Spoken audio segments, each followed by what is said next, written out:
Hey guys, it's me, Ron Williams. Welcome back to Your Champion Life YouTube channel. I'm going to talk to you today about calf mass, and then I'm going to go through a demonstration. But the thing about calves, in the early days of my competition, that was a real struggle that I had. One is I had really big legs, and I had some really weak body parts. My shoulders were weak. I would even dare to say my arms were smaller. I had to really work hard at building my chest, but I had these huge legs, really ripped abs and a huge back. And the back came from swimming. I swam butterfly. I swam the IM, the individual medley, and I ran track. So I built these huge legs, but my calves, they were ripped, but I couldn't seem to really get them to grow. But I found out something about the calves that really, really changed my whole world when it came to developing calves. And that is, there are two heads to the calf, the gastrocsoleus and the gastrocnemius. And whenever the calf is a very tough muscle group.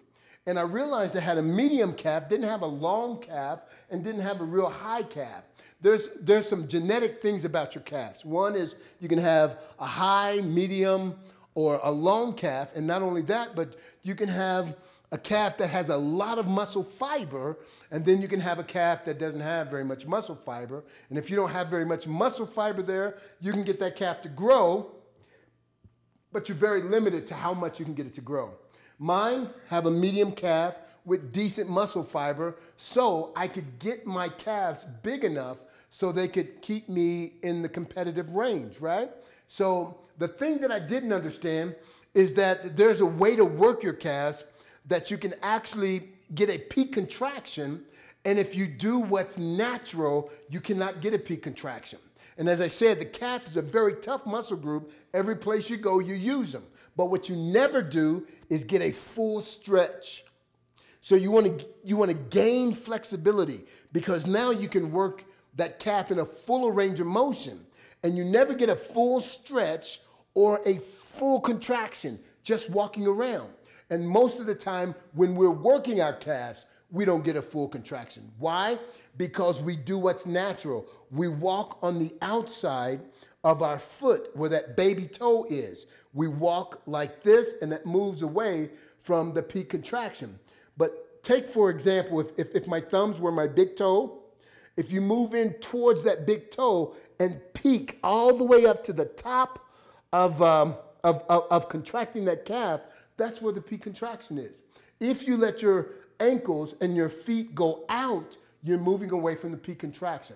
But if you ever turn them in, you're going to feel something absolutely different that's going to contract that calf like it never did before.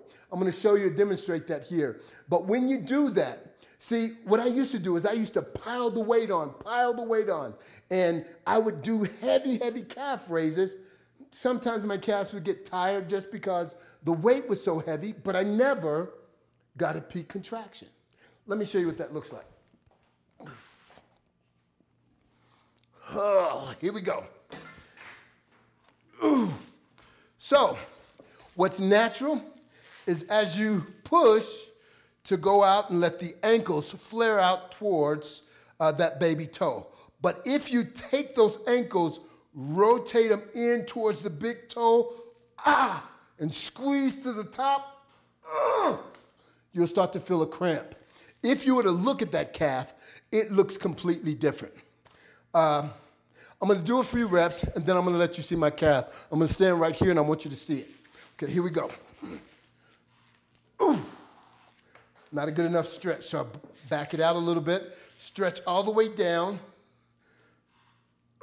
Turn it in towards the inside.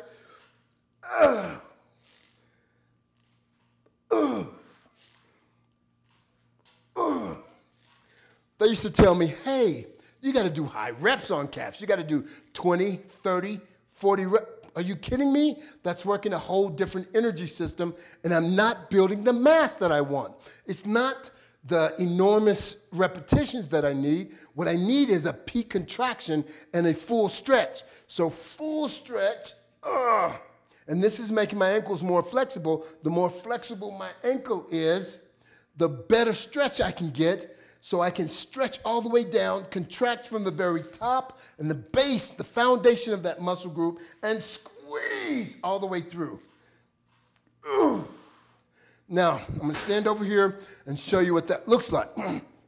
So, if I'm standing here, as I go up towards the baby toe, you see the contraction, but the moment I move in, ooh, and then up towards the big toe, it gets a better contraction. So one looks like this. The other looks like this. I hope you can see the difference. It works, guys. Try it. Tell me how it works. If you feel the difference, give me a thumbs up, and I also want you to comment. Let me know what you think. God bless you. Till next time, we've got a couple of videos. We're actually going to Vegas specifically to do some videos for you guys, and hope you love them. God bless you.